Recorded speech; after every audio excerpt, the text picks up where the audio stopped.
In this video, we are going to be talking about the action bar. Now, the action bar is a UI widget that was introduced in Android 3, and it's become a very common sort of navigation paradigm within Android.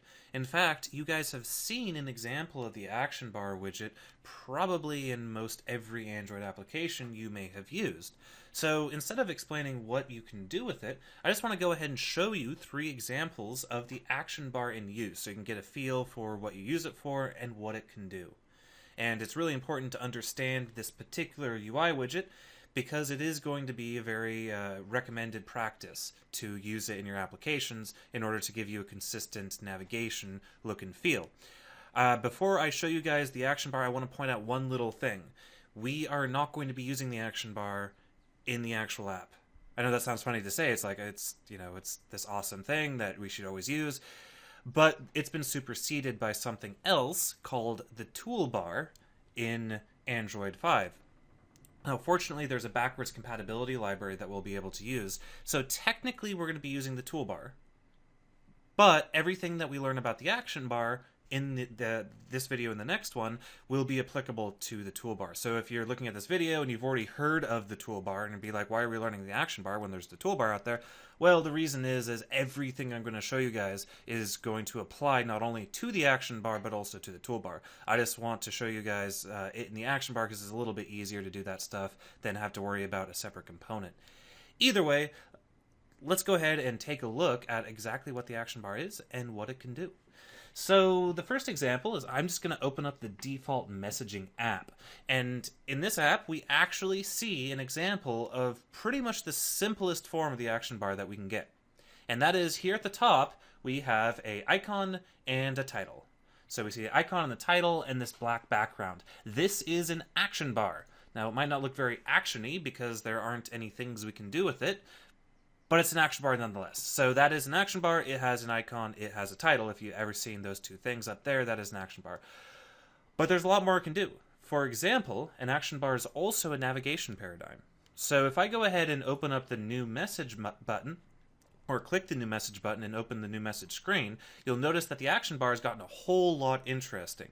See, now, not only do we have this little chevron right here on the left-hand side, which is weird, we also have these 2 buttons on the right-hand side. So let's take a look at these buttons first. We have an action button right here, which is simply an icon. And if we hover over it, hover quote-unquote, by holding it down, we see that it comes up and says the word attach. So if I click on it, it is a button. And that's pretty cool. So we get an idea that we can put buttons on action bars, just like toolbars in Windows. But I want to refrain from calling action bars toolbars because action bars aren't toolbars. Toolbars are a more advanced version than action bars. So anyway, the point is it's a very common UI paradigm. Another thing we have here is the overflow menu. So we click on those 3 little dots, a very common icon, and we get the icons or the actions that either were specifically put to be in this menu or couldn't fit based on the width of the device and the length of our text here. So this is the overflow menu. So like the add subject and the discard, those might be 2 things that if there was room on the action bar, you might want them to appear as icons. In fact, maybe on the tablet version of this app they do.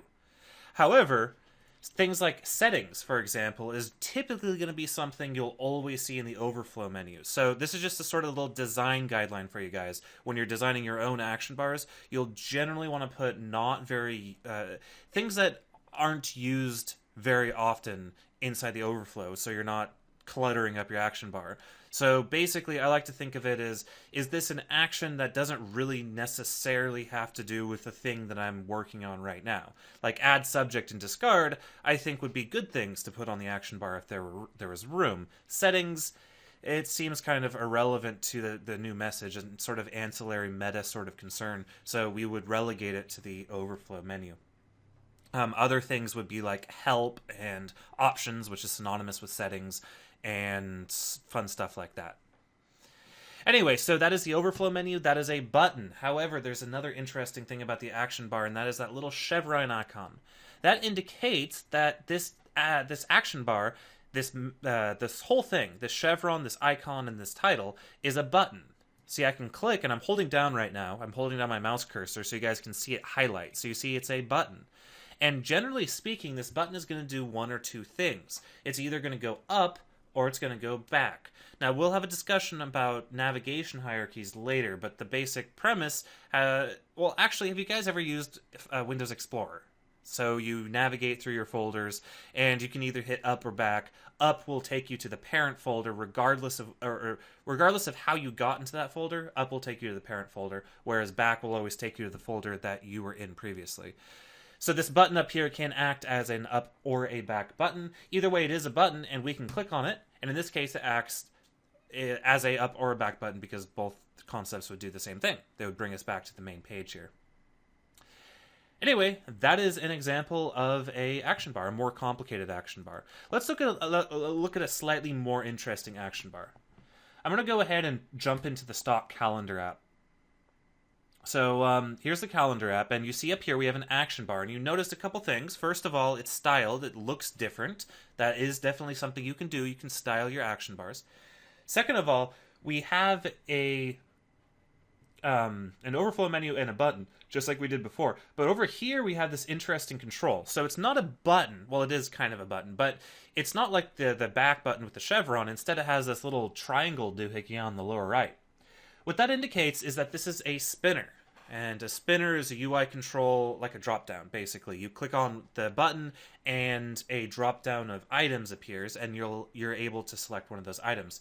So in this case, we have a spinner in the action bar. So that shows you guys that you can really do a lot more than just put buttons on the action bar. If you want to get creative, you can do things like put up a spinner.